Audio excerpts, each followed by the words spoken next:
Hi, everybody. On behalf of KPCC and LAist, welcome to our virtual event on starting a new career. I'm John Cohen, and I manage live programming and events for KPCC and LAist. We look forward to the eventual return to in-person, but we are very pleased to welcome you to our online venue this evening. Today's event is part of our College Pathways Beat and our ongoing coverage looking at the many ways people get to higher education and the obstacles that stand in their way. We invite you to engage with us and your fellow attendees in the chat section where you can ask your questions. In addition to your question, we'd love for you to include your name and where you're joining us from. Captioning in both English and Spanish is available for this event on the KPCC and LAist event pages.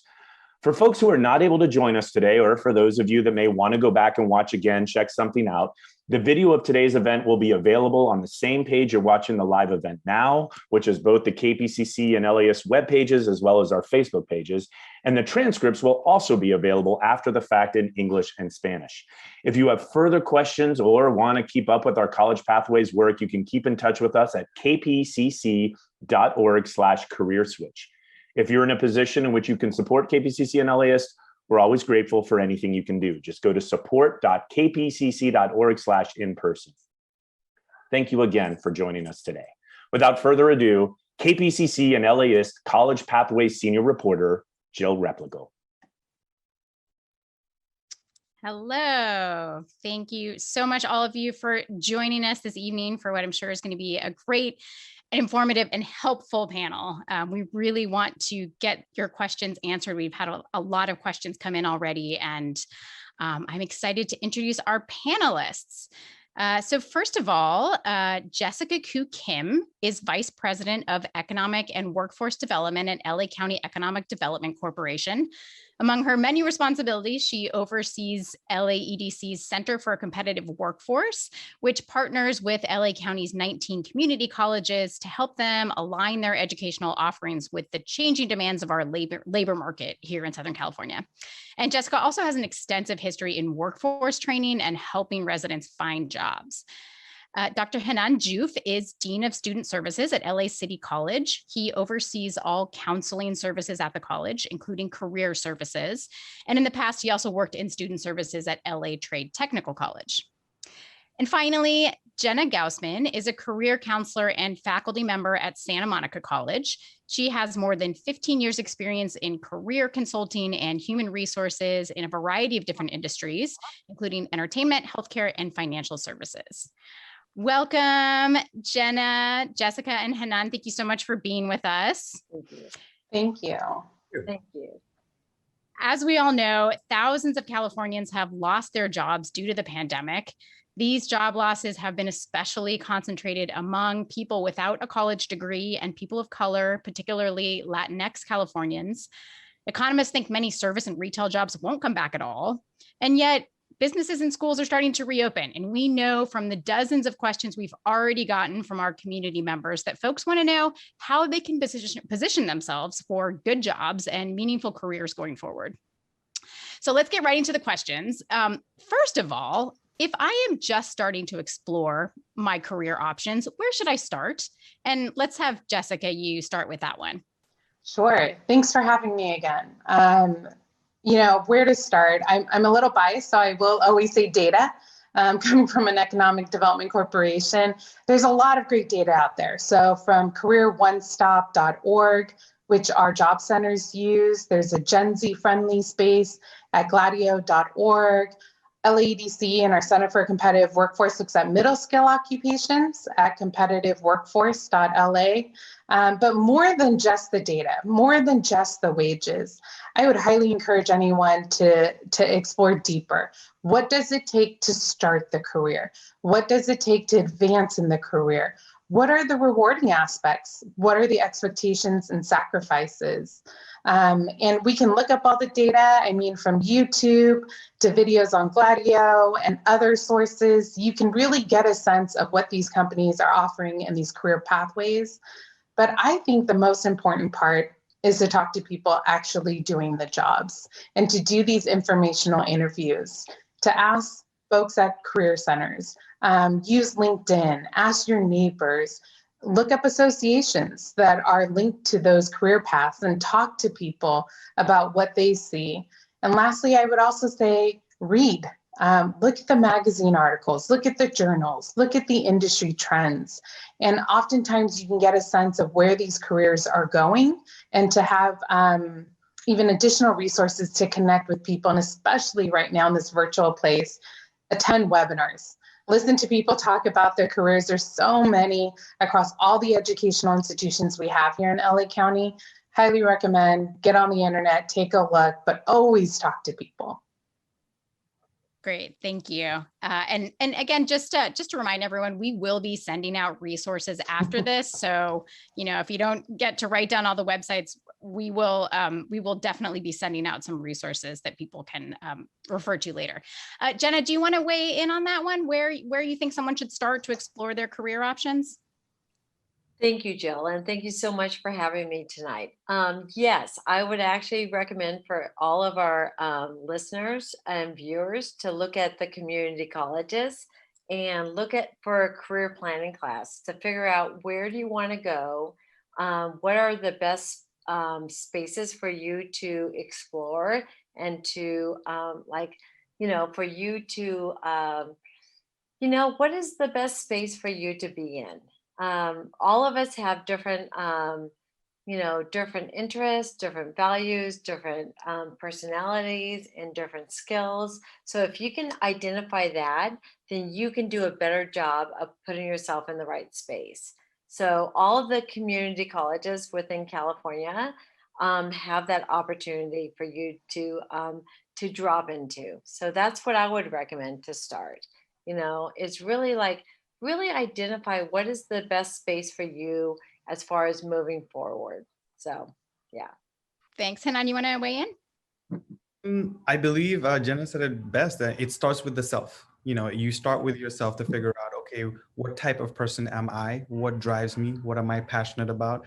So that you can then pursue a career that you'll be passionate about for the next 20, 30 years.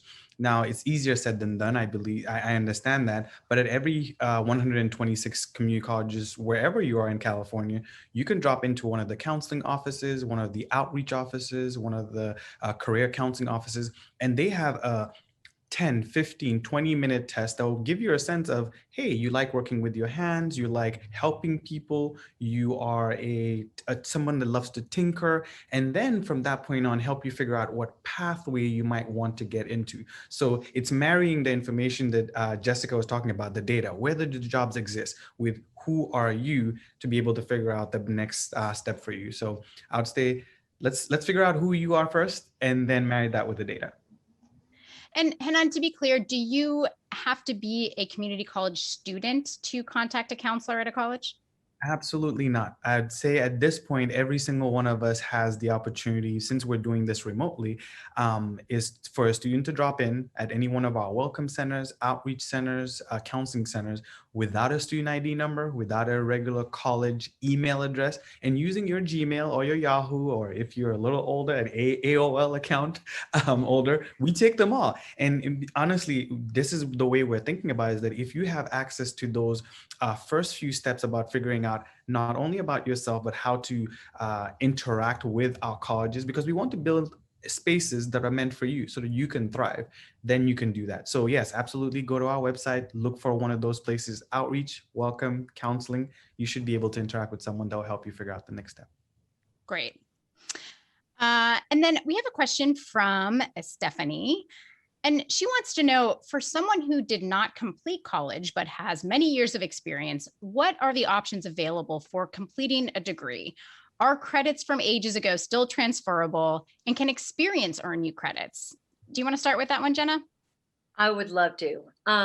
So it's really about dropping into your local community college and bringing your transcript. You never know what's going to be transferable or what's not. So unless you ask, you don't know, right? So go ahead and bring it to the table and just find out what's viable. And then from there, it's really about knowing what you want to do. Like, are you going to be, so for everyone on this call, I want you to think about, when you go and meet with a community college counselor or career counselor or whoever, they're going to ask you, what do you want to do? Where do you want to transfer to? What do you want to achieve? What is your goal? So if you know that, the answers to that, which is I'm going to recommend Santa Monica College's Counseling 12 class, which is offered every semester. But once you know that answer, then they're going to be able to help you. So I actually would recommend, bringing the transcript. You never know what units are going to be transferable.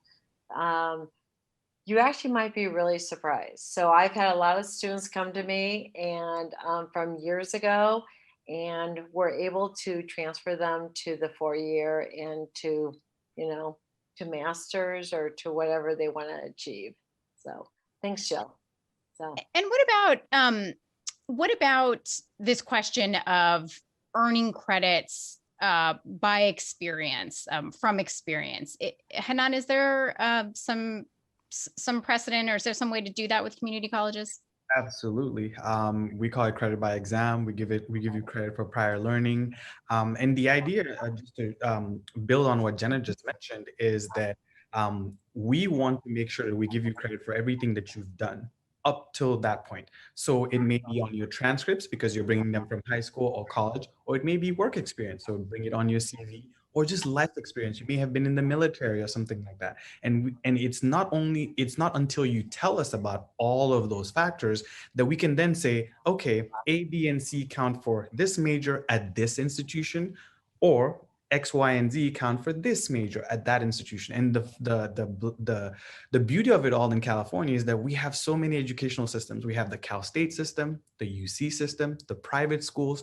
And so I guarantee you, one of those schools is going to want to have you as one of their graduates, and you can start at a community college to figure out that step for you. So I'd say, just like a general doctor, tell them all your symptoms so that then they can tell you what you can do. So I don't remember the caller's name or who it Stephanie. was. Stephanie, I'll say, yes, please. Tell that college counselor about all your experiences, because I guarantee you, you're probably closer to a degree than you think you are. Great, thanks. We've had lots of questions, not surprisingly, about how to figure out whether a degree or a shorter term certificate program is worth the money. Like, what are you going to get out of it in terms of economic benefit versus the cost of the program? Jessica, could you talk a little bit about how one would go about evaluating that question? Sure. I mean, I think you would definitely want to consider the wages that you're going to be making at the end of this career and the investment in education. And especially if you're talking about a non-public education entity where perhaps you're taking out private loans and what that cost is to repay the loans, you definitely want to ensure that what you'll be earning in the shorter term will allow you to pay back your school loans, and also take a look at the career projections. So what does it take to advance? So you may not be at the wage you want to be on day one, but how long would it take so that you could balance that payment? And also where you are in the stage of your career and the value of that master's degree, that certificate, that college degree, that AA degree. You want to take a look and see if it is providing you with advancement in your career. Not every degree will offer that. I happened, for example, got my master's degree in my 30s, and I wasn't really relying on the name of the institution and the network it would provide and the jobs, because I did it while working and having my son, and it was exhausting. But I had to weigh all of that in the cost of the education. And so I chose an institution where the cost wasn't extremely high, and that worked out well for me. So I think you have to weigh all of that, plus the availability of the courses, the sacrifice. If you are working and you're trying to go back to school, then does that mean you have to quit your job or find a new job? So I'd weigh all of those factors into then the cost that you're putting into it. Great. Hanan or Jenna, do you want to weigh in on that one? How to evaluate the cost versus benefit of a degree program or a certificate program? The only thing I would add is that just like Jessica said, I'd say I would lean in deeper into what the program will offer you as value added, because it's not really about the duration of the program. So for example, when I was going through my master's program, the options were to go to one campus that had a degree that would span 2 years. And after those 2 years, I would have spent $40,000 and I get my master's degree, versus another one that was a 1-year program, which was about $28,000, and I'll get my master's degree. Now, value-wise, if you're talking just financially, 28 over 42, yes. But when we started thinking about the experience that I would have over that 1-year period versus the 2 of interacting with my professors, research opportunities, etc., there was more value at the end of the road of the 2 years for me. And so that's the one that I chose.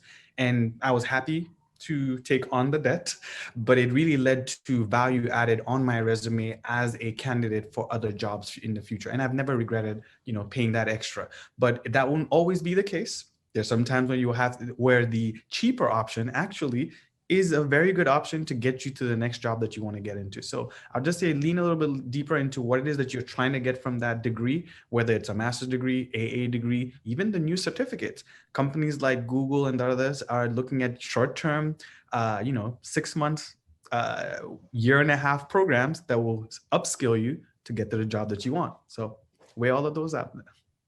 If I could also just add to what Hanan was saying, the job placement then that comes with it afterwards. Explore how successful the graduates of these programs have been able to enter a career or advance in a career.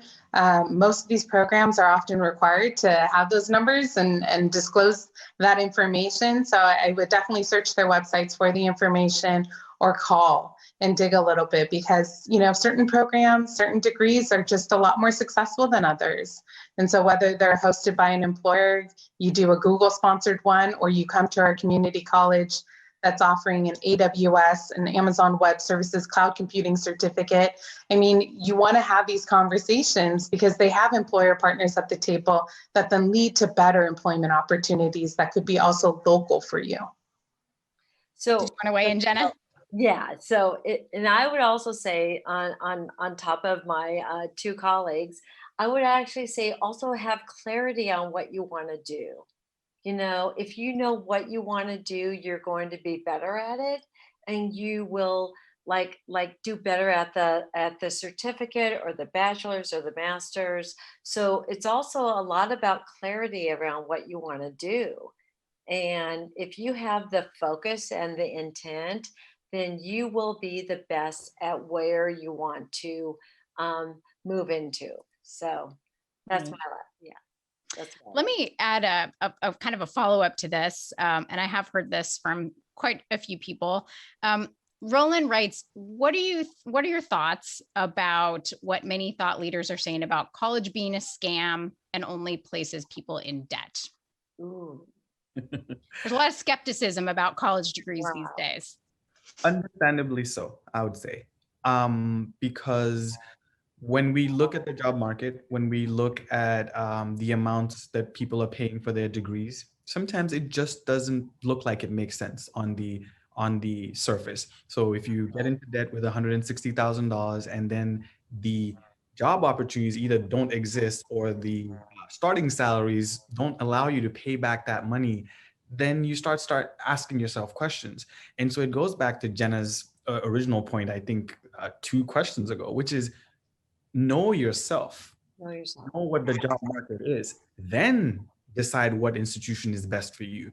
I attended a community college, then a public college because it was cheaper. Then I finally jumped into a private college because the value added for me made sense then. Otherwise, I would be at $300,000 in debt, which wouldn't make sense at all. So I don't think it is that it's a scam. Honestly, educators want to help you get to where it is that you will be successful and self-actualize.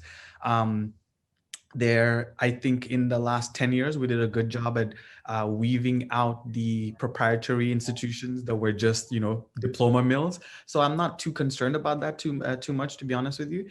It's just about you knowing exactly what you want. So that you're not pursuing a degree that is just not going to make you happy and not get you the job that you want. So Jill, if I can jump in on this one, the stats show that individuals with a bachelor's degree make over $1 million over a lifetime, more than someone with a high school degree. So I'm a big proponent of at least a bachelor's degree, because that's going to open up access. It's going to open up doors. It's going to open up opportunity for individuals on this call. We have the Cal States, we have the UCs.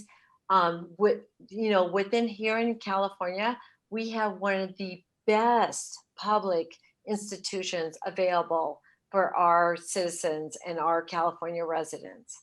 So I'm a huge proponent of my students. And I have students just now, by the way, Berkeley has just released their admissions, right?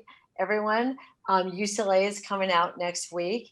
I mean, it is a great time of year for all of us that are within the community college transfer system.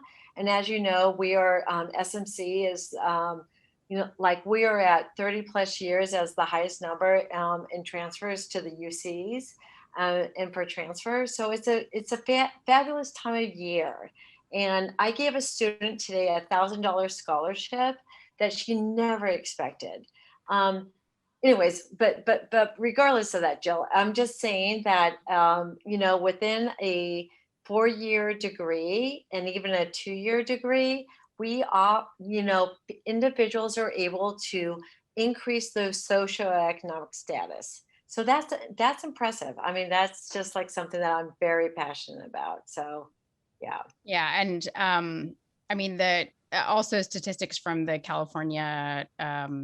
state of California show that almost all of the people who lost jobs during the pandemic did not have a college degree. So there's that little right. bit of data as well. Right. But while we're on the subject of cost, I think right as we speak, actually, President Biden is talking about his plan for providing 2 years of college free tuition.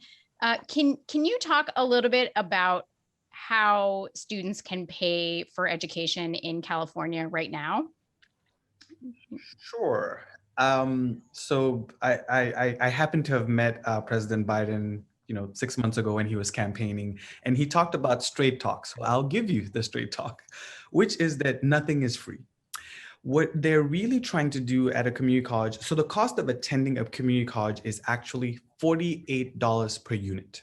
What that means is every class that you're taking has a certain number of units. It's usually what amounts to credit hours. So if you're in an English class and it's a 3-unit class, you're most likely going to be expected to spend 3 hours per week in that class. So multiply that 3 by the 48, let's just round up to 50. It's about $150 that you're spending for that one English class. A full-time student is usually taking 12 units. So if you do the math, 12 units by the 50, you're talking about $600. Now, this is if it's out of pocket and you don't get any help at all.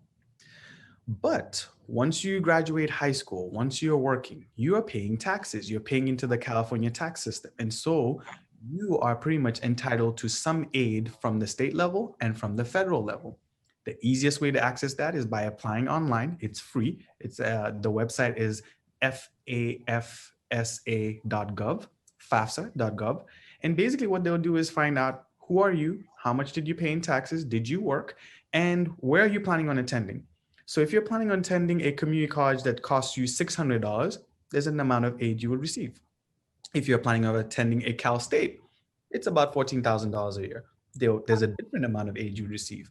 UCs, we're talking $20,000 a year. There's a different aid amount, et cetera, et cetera. Now, specifically looking at, I'd say on average, the students that I work with, 73% of them are all on aid, and they get all of their units paid for, waived. It used to be called the Board of Governors Fee Waiver. It's now called the LA Promise Fee Waiver. And so all of that is paid for. The expensive part of college is usually your books and the other material. So you're in a biology class, you're in a construction class, those books and materials are the ones that will actually cost you $200, $300 for just one book. And that's why you need that financial aid to assist you in paying for those. And other things that you might need to do, because like Jessica mentioned, if you're jumping back into school, it might require you to cut back on some hours at work. So how do you supplement that? Or even completely quit your job. I know students that have jumped into the culinary arts, and that meant they were in class at 6 a.m. and finishing at noon, and that didn't allow them to do that. So there's a lot of aid at the community colleges. Every year there's money left on the table, and I highly recommend they apply for it. And to find the final answer that I want to give to this as it relates to the Biden plan is the 2-year community college plan. Basically, what he would like you to do is when you get to a community college, apply for community college as a first-time attendee. And once you get that LA Promise grant, yes, the next 2 years attending at any community college will be free because it's been waived. And in addition to that, you get a counselor, much like Jenna, that will follow you the entire time. You get success coaches that will be able to help you figure out how to study, when to get tutoring, etc. And if you're planning on transferring to one of the 4-year institutions, we'll help you visit those institutions so that you make an educated decision. It's one of the best deals that are out there right now. So I highly recommend it. Great. Thank you. I'm going to move on because we have so many questions. This one, and I've heard something similar from quite a few people as well. Brian wrote in, gig worker with a college degree, it seems impossible to break into the job market career. Any advice? And, I had some other questions from people who either had a lot of retail, they might have gone to college at one point, but they have a lot of retail on their resume and are just trying to figure out how to make themselves marketable, how to break into a career that they really want. Jessica, do you want to take that one? Sure. So applying for jobs is not easy. I'm sure as many of the listeners know, you have to apply to 100 jobs to get a handful of interviews, if that, or a call back. And it's a very discouraging process, to be frank, right? You don't hear back from companies, you never hear back. You can even start the interview process and never hear back. And so it's one of these, it's a life experience that isn't the most enjoyable experience. And so the biggest piece of advice is you have to spend time searching for jobs like it's your job. So your resumes, tailoring it for the industry, not having it look generic for every job application you apply to, being able to add a note that helps you stand out professionally to that employer, and then to endure it, to keep going, to persevere. Apply. I can't tell you, at one day I had put a job posting, and at the end of the day I had hundreds of applicants. The job market is really difficult, but I'd also just look at the applications and the job descriptions and try to include a lot of those keywords in your resume, because technology is also a part of the job application process. And so searching for keywords and things of that nature is a factor in companies sometimes screening applicants. So to get through that front door, I would say, you have to tailor your resumes. The second part is passion. One of the things, if you are lacking work experience directly related to that job, every company I talk to talks about they want someone who wants to come there, who will come and learn. And if you can communicate that in your application process, it can often open doors. And lastly, use your network. If you know someone working at the company, typically companies have referral policies where they will guarantee an interview or a phone call or a look. And so, try to expand your network and keep meeting new people and tap into that as well. I'm going to follow up on that. And this is for anyone really, but we've also, gotten a lot of questions from seniors and older adults who also have that. Either they might have a work gap. They may have, not worked during the pandemic, or they're just trying to figure out how to switch careers or, get into a job that might require some different skills than they learned, 20, 30 years ago in college. Are there some training programs or some courses that you would recommend people take now that might be able to boost their resume a little bit and make them attractive to employers? You want to start with that, Jenna? Yeah, I'll answer that. So at Santa Monica College, we actually have a large career technical component. We have certificates and we have associates and we have department certificates. So we have a whole bunch of certificates. But just like Jessica was saying, it's identification of what you need to be able to be eligible for that position. So if you can meet with a career counselor and identify the gaps that you're missing, and then you can go and layer in those courses, then you're going to be solid. You're going to be golden, so to speak. But it's really about knowing what once again, knowing where you want to go, so that then you can layer in the expertise that you're missing. But it's also about your story, and Jessica, you did a great job about explaining if you were looking for a job, all the components that you want to do. You want to do your networking, you want to go online, you want to update your resume, you want to update your cover letter. And by the way, a quick tip, when a company is asking for a cover letter, they mean, and they're like, well, this is optional. This is optional. When they say optional, you guys, it is not optional. It means you need to submit it. Because when I was a corporate recruiter for Warner Brothers and Johnson & Johnson, it was not optional. I wanted to see the cover letter. I mean, you're dating me, basically. You're like creating this relationship. So if you're not going to submit a cover letter, then you're not that interested in me, right? So long story short, get all of your toolboxes ready, and the community colleges. Hanan can tell you this too. All of the community colleges have career services center that we can help you get all of your toolbox ready. But yes, definitely, you need to be able to, So if that makes sense, Jill. Yeah, that's great. Thanks. Yeah. Yeah. Well, I'll just ask another kind of specific question from on this topic. Diane wrote in, can you specifically address the best careers for people over 50 who have aged out of their current industries? In her case, TV production. There's a lot of ageism out there, particularly for women. Do you have any thoughts on that, Jessica or Hanan? Yeah, older workers, I think, if I look at the data, if I remember correctly, is one of the fastest growing segments of our workforce, partially because, especially here in LA County, we're aging.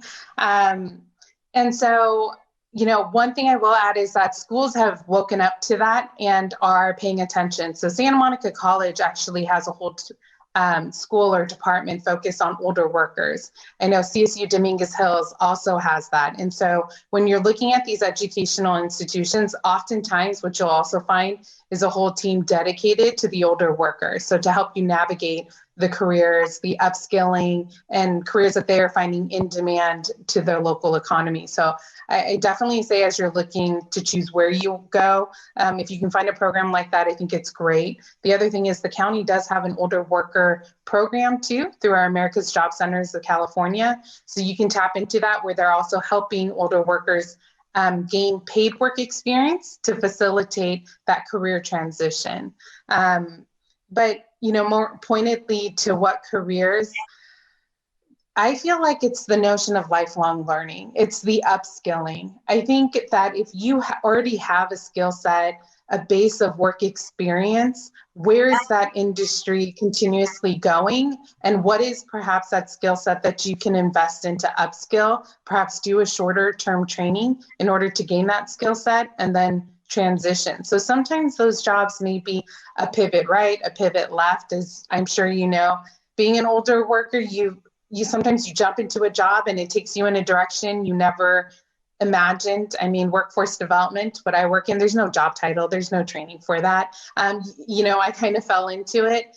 And oftentimes I think that's the case. And so whether it's thinking about vehicles and, the welder that needs to now work on our electric vehicles with the civil engineer who can understand the ins and outs of cars, but be creative, think beyond the norms. I think there are a lot of opportunities to just make a pivot in that skill set. And so I would look again at what's in demand and where it's going and see perhaps if there's a certain skill set that you could adopt that would actually perhaps give you an advancement opportunity because you have that work experience.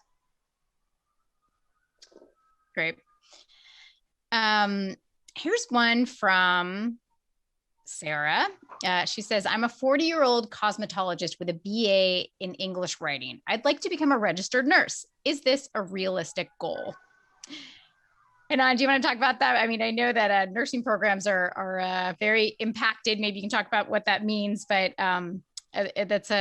we've actually gotten questions about nursing from a couple of people. So I'll start off by saying I'm biased because the last 6 hours, what I ended up doing was working on a commencement event where students were coming by campus to pick up their degrees. And I cannot tell you how many of them were older students that have made it through the community college system to become registered nurses. So to start off by saying, yes, it is realistic. It's just about knowing what it will take to get there. So I believe I am a somewhat older student that already has a BA in writing. What does it take to become a registered nurse? You will need to go through our prerequisites, which will basically figure out whether you know your chemistries and your physiologies, et cetera, before you go into patient care. And I think one of the degrees she had was English writing. Well, note taking and all of that will come in handy. So you already have something that you're bringing to the table. Most of our nursing programs in California are impacted. What does that mean? It means that for every 500 spots that we have open, we probably have 1,500 people applying. Now, in order for you to be competitive and be able to get one of those spots, well, you start doing your work early by making sure you've met those prerequisites. So when we were talking about going to a counselor and giving them the entire story about who you are, tell them that you want to be a registered nurse and all the things that you've brought to the table so they can tell you, okay, out of these prerequisites, you already checked these boxes. Let's move you ahead of that line and let's get you start working on these prerequisites prior to you even applying to the program. So that way, even if you're on a waiting list, you're starting to hit all the things that are required so that when LA Trade Tech or Santa Monica or Glendale College calls you up, yes, my name is Hanan and I've completed these already and I will get to degree completion even faster. The only thing that I would add to this is, how did we get to the point where we know that we want to become a registered nurse? I want that to be a solid decision point because it is a commitment, and most people that get into nursing or the healthcare fields sometimes don't really understand. It's not really about, are you afraid of working with blood or not? It's really patient care. When you meet people at their most vulnerable, it's a calling. So I'd say maybe you want to shadow somebody that's done some of that work first before you jump into going into anything that's healthcare related. Yeah, and I wonder, I actually just a little while ago wrote about some other healthcare careers that don't necessarily require as much time as registered nursing. I wonder, Jenna and Jessica, could you talk about some other medical careers and also ones that might be able to put you on a pathway to nursing? Sure. I mean, there's LVNs, so a step below an RN, which are definitely in demand. And I would place that in the middle skill occupations. There's health records. I mean, so talk about writing and the billing that's required around it, phlebotomists, pharmacy techs. There's also physical therapists, occupational therapists, and the aids that are needed for that. So if you enjoy working with people, but perhaps in a different fashion, you could always do that. If you are looking kind of at a real entry level, you can also talk about medical assistants and home health aides. Those are often at the lower wage spectrum of the jobs, but are great ways to see if, can you provide that type of patient care, and does that work for you? And perhaps can also pay as a part-time job while you're in school pursuing the healthcare jobs too, because they offer gig work and flexible hours. But I think there are a lot of, and health IT. So think about healthcare, think about your hospitals and all the other jobs that are required in order to sustain a hospital, from finance to websites to procurement. There are a lot of other jobs that are also related to the healthcare industry, including medical device sales, pharmaceutical sales, and others. So there are a lot of jobs related to that, but yes, healthcare by all means is definitely in demand, especially again, as we're aging. And it's also just one of the more resilient industries and jobs out there, as we've seen through this pandemic too. Yeah. So Jill, if I may jump in with Hanan and Jessica, I also want to, for this caller or this question, I want you to look into accelerated, it's called accelerated BSN. And so, which means that you already have a bachelor's degree, but you can apply to like Mount St. Mary's, you can apply to CSUN, you can apply to Cal State Long Beach. And it's individuals that already have a bachelor's degree, but they don't have their nursing degree. And so it's a program that a lot of people don't understand and realize, because all of your GE and all of your general education is completed, and all you have to do is apply, and you just do your nursing degree again for your junior and senior year, and then you're ready to go into the workforce. So I do want to just kind of put in that caveat right now too. Yeah. I agree with Jessica and Hanan that there's so many other ancillary, opportunities within healthcare. Respiratory therapy, SMC has respiratory therapy. I'm trying to think of, like, I worked at Cedars-Sinai for several years, so I'm trying to think of Jessica's right. You're thinking of RA, respiratory therapy, OTs, occupational therapy, physical therapy. There's just so many ancillary options, but they all do require advanced degrees. One of my favorites, which actually SMC does not offer, is radiology. So a rad tech, like an x-ray tech, is an amazing field right now. It is like you can make very, very good money, like $60,000 to $70,000, $80,000 a year as a rad tech with an associate's degree, with a 2-year degree. And it's just like, and then you can go into, the world's your limit. You can go into MRI, you can go into ultrasound, you can go into a lot of different fields within X-ray tech too. So, but for the nursing question, Jill, definitely a BSN for this person. It's called an accelerated BSN, accelerated Bachelor of Science in Nursing. Great, thank you. Let's talk about student parents, which we know there are a lot of them. And we also know that, a lot of women had to either cut their hours or give up their jobs during the pandemic, and might now be looking to get back into the workforce or looking to pursue a new career. What kind of options are there for childcare while you are pursuing a different career, maybe going to school? And what sort of flexible, schedules and programs are there for people who can't go to school sort of like on the normal, 9 to 5 kind of schedule? So I'll start. I work at LA City College, but we have 9 community colleges in our district, and every single one of them has what is called a Guardian Scholars Program. Every single one of them has a child development program. Every single one of them have special programs that at the very beginning of the application says to you, are you a parent? Are you a recent parent? So they can then assist you with childcare. So for example, at LA Trade Tech, while you're taking your classes, your children are actually taken care of right across the street in the Child Development Center. It is probably one of the cheapest babysitting you will ever find. Why? Because actually these are not just professionals, but they're also students that are learning how to go into early child development. And so they need the hands-on internship time. So those are some, easy ways in which you can actually get the childcare that you need while you're in school.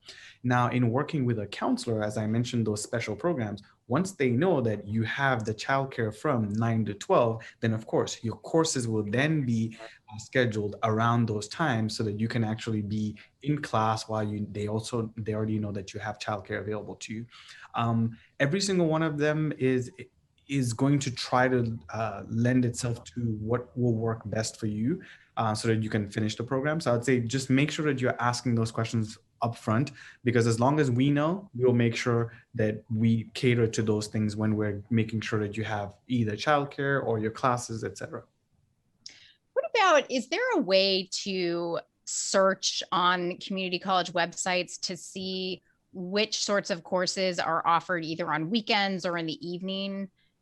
Yeah, you can do that.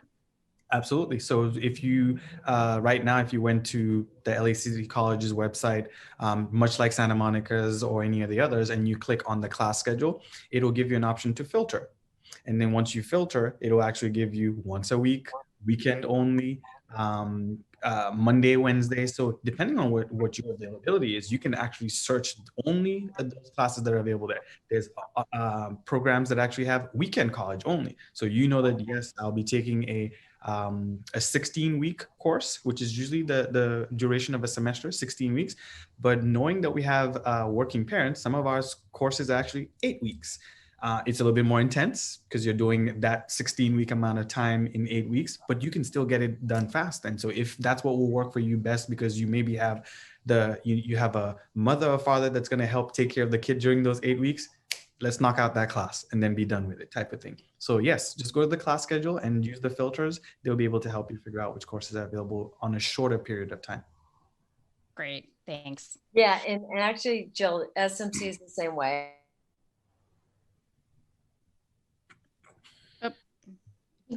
I think Jenna froze on us. Yeah, while she comes back, I'll also just say, education has changed. And so they do evening courses. They'll sequence the courses. So there are bachelor degree programs that are all stacked, and from day one when your classes will be and what it'll take, and it's sequenced over 2 years.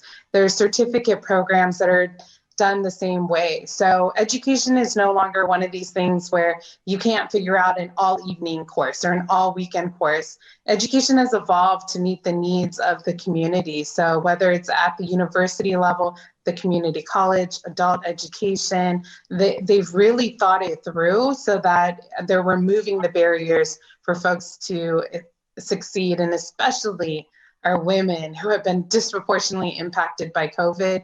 I mean, look through what accommodates your schedule, and online education as well. So whether it's through our community colleges, whether it's through an online university, there are a lot of options, extended education, that are all provided virtually too. Great. This question came in from Chris, and they say there are a multitude of career options that often don't show up on career interest assessments. And often some of the more publicly and popular available articles talk about tech-centered options. I've definitely seen this.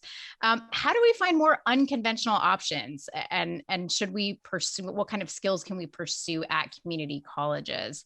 And, someone else wrote in, what sort of jobs are available that are not behind a computer? So could one of you sort of talk about some of these, maybe lesser known promising jobs out there?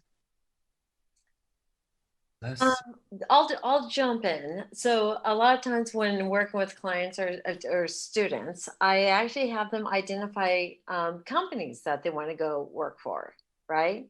And so then once you identify a company that you want to go work for, let's just say Google or Sony, or I'm trying to think of, Activision, I mean, whoever the company is, Snapchat. So you actually go into the company, the corporate website, you look at, you do not do a filter. So you do all jobs, and like within Los Angeles, let's say, and you start to look at the career titles. And when you look at the career titles, you start to, and then you dive deeper once you see that. Because there's no way a career counselor or a college counselor will know all of those career titles, Jill. There's 20,000 career titles out there. So, but if you go by targeting a company or an industry, then you will actually be able to kind of identify some positions that you want to do or that look really interesting. And then when you dive into that, it will tell you what the education level is that is required to apply for that position. And individuals on this call and the listeners might recognize that they have more of the skill sets, more of the transferable skills than they realize. And it is about what Jessica and Hanan were saying about networking. It's about accessing. Once you know your box and you know what you want to ask people for, then you might be surprised who might be able to hook you up and link you up. So that's my advice. So Chris, the one thing I would add to your question, or the answer to your question, is that most of our community colleges now are organizing themselves into career pathways.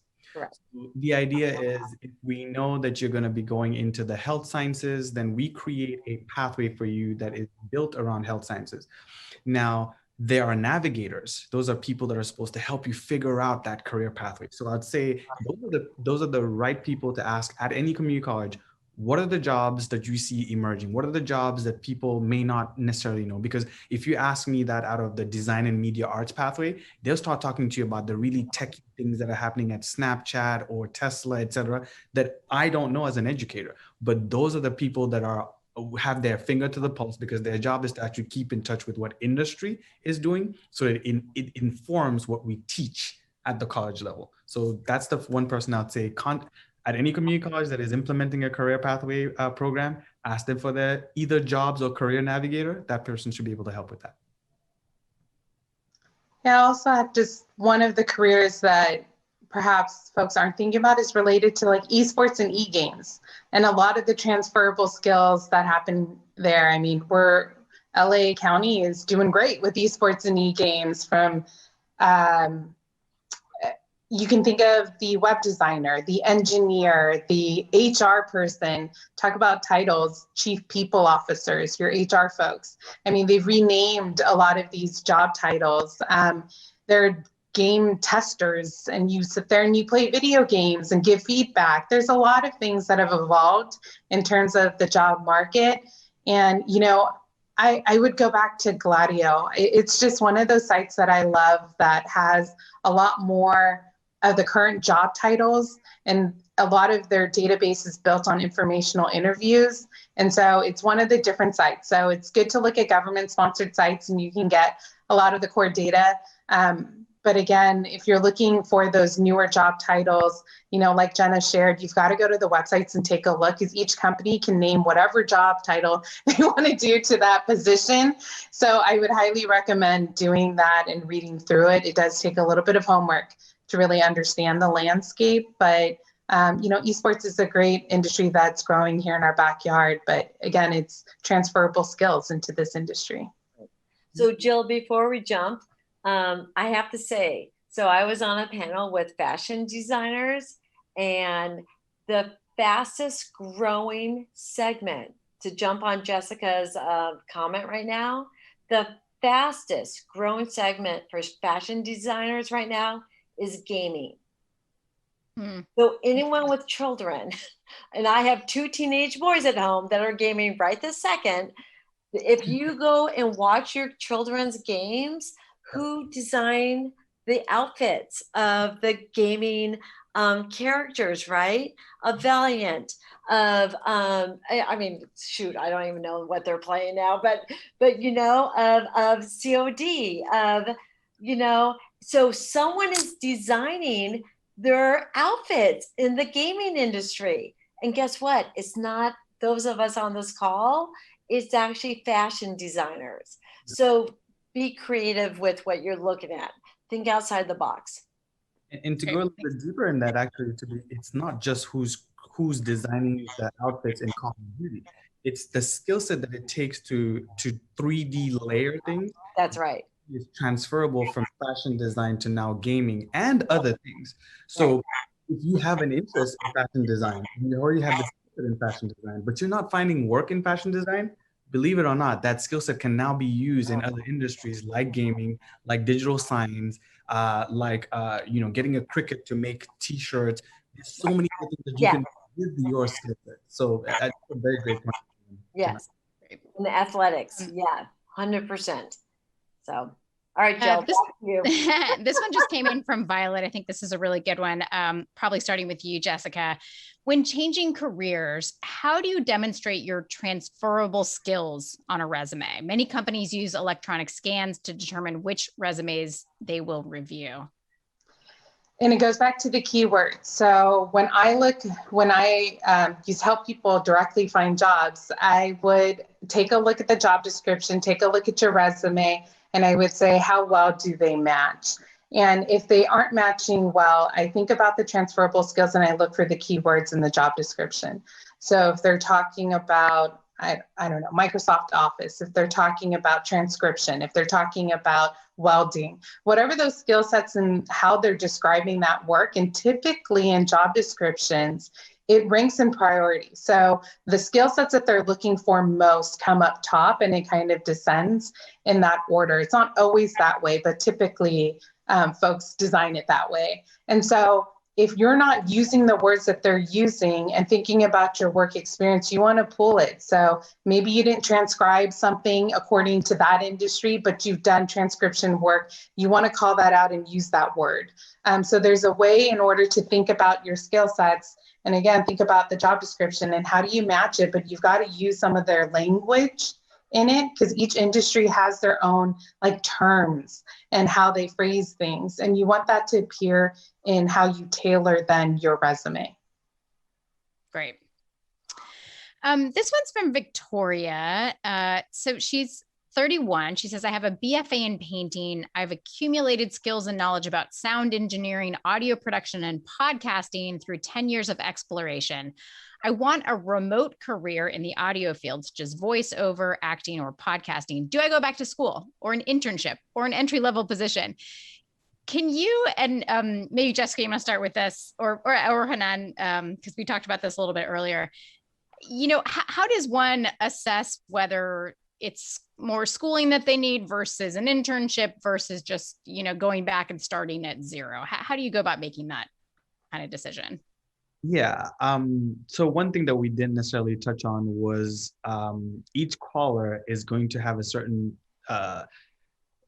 rate at which they're risk averse versus they're willing to take risk. Because every single decision that you're making is either going to add value to you taking the right steps to get to the job that you want to. So specifically as it relates to this question, it really depends on whether you're ready to go 100% into what it is that you want to do for the voiceover acting, and like Jessica said, making your job out of finding a job, letting people know that you are the best candidate for that job, looking at the cover letter and making sure that you're matching those keywords for the way in which you're writing your resume so it's functional, so that the people look at your resume and it rises to the top and they're saying, yes, I want to interview you, Chris, for this specific job. Now, if you don't have that, you know, it factor, which is fine. Most of us aren't. I'm very much risk averse. I'd rather know that I am a good candidate before applying and leaving the job that I'm in before jumping in there.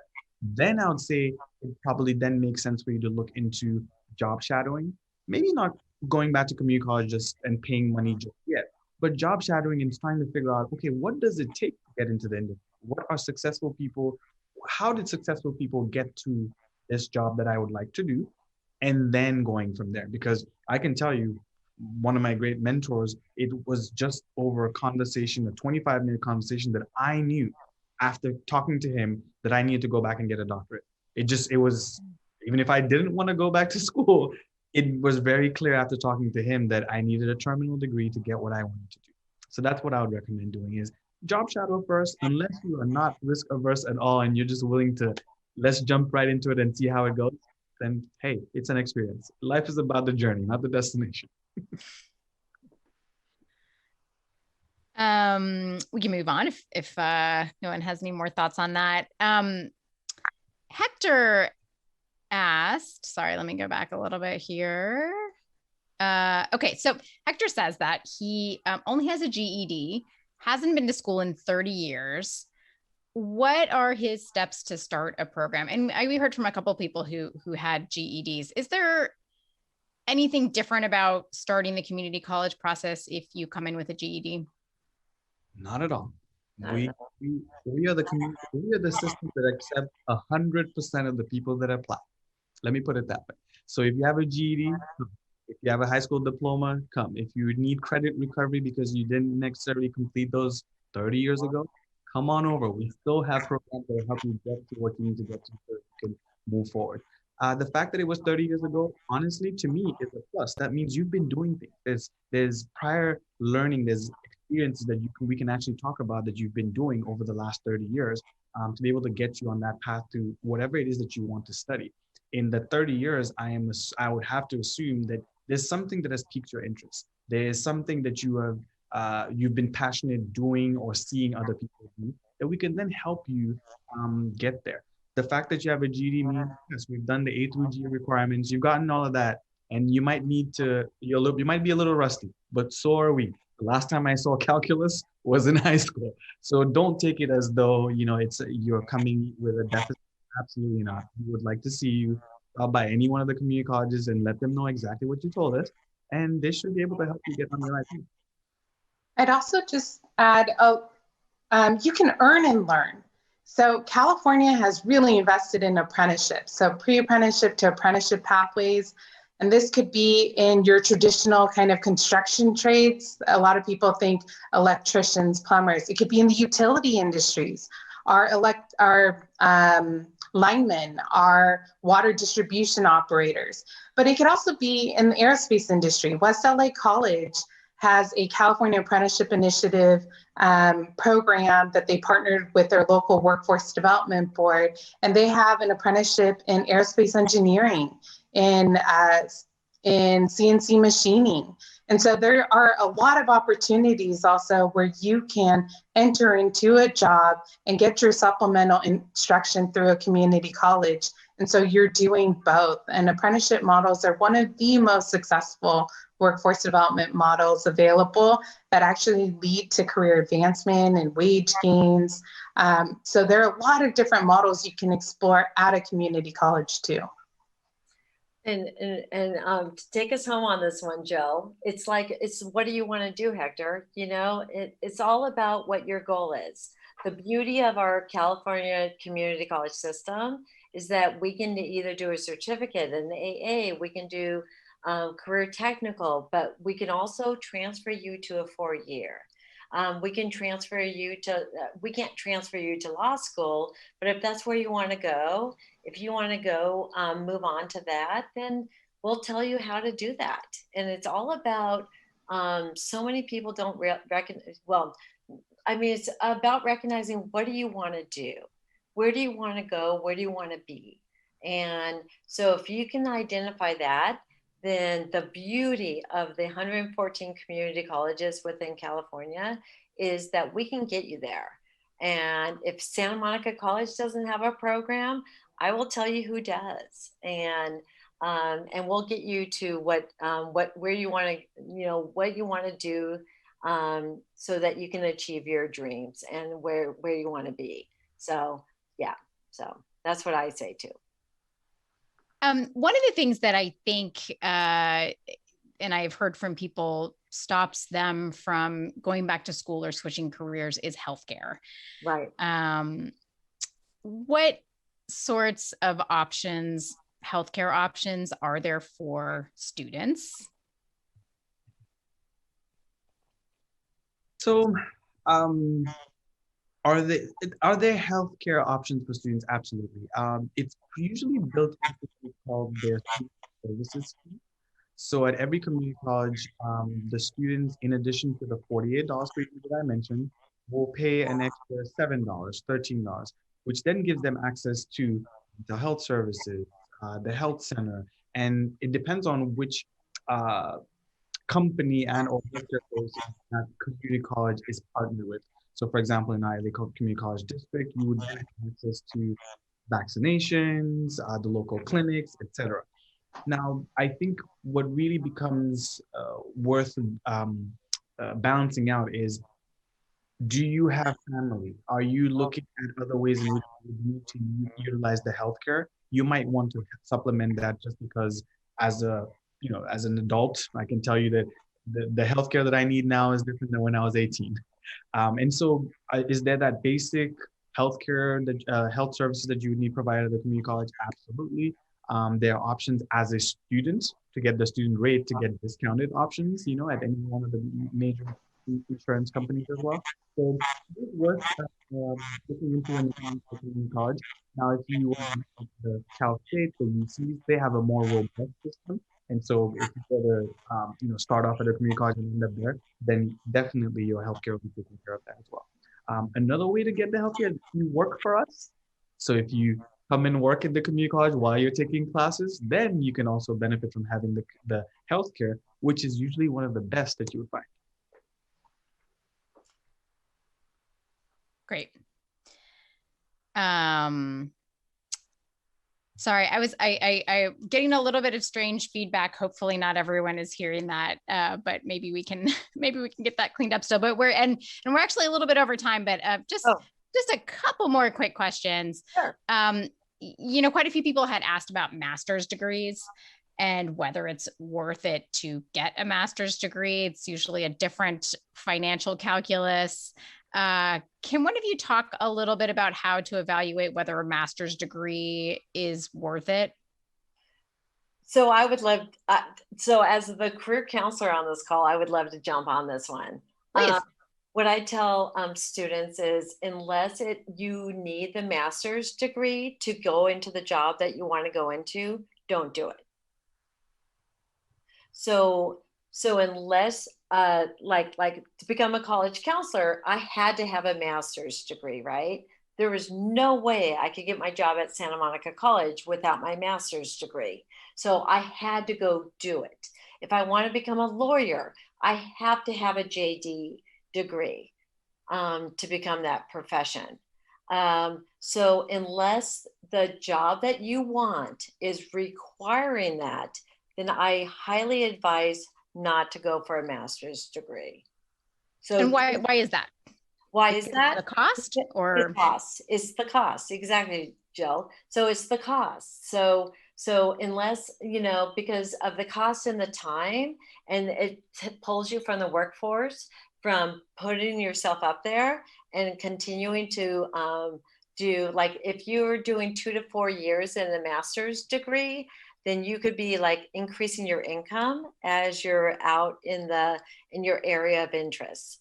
So I just really caution individuals with masters and PhDs. And then oftentimes you can overqualify yourself, for a lot of jobs and a lot of opportunities. You can actually be overqualified with a master's or especially a PhD, in all honesty. So I kind of caution a lot of students around the master's degree unless the job that they want requires it. So that's my opinion. So,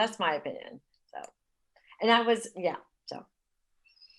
I'd also layer on the advancement opportunity. So what is this degree affording you? Is it, are you looking, and it depends what you're looking for. Are you looking for a pay jump? And so the jobs that are requiring this master's degree or preferred this master's degree are the jobs then that you can get. And so it's giving you that leg up. And so again, as you're weighing out all of the costs and benefits and things of that nature, it pans out for you.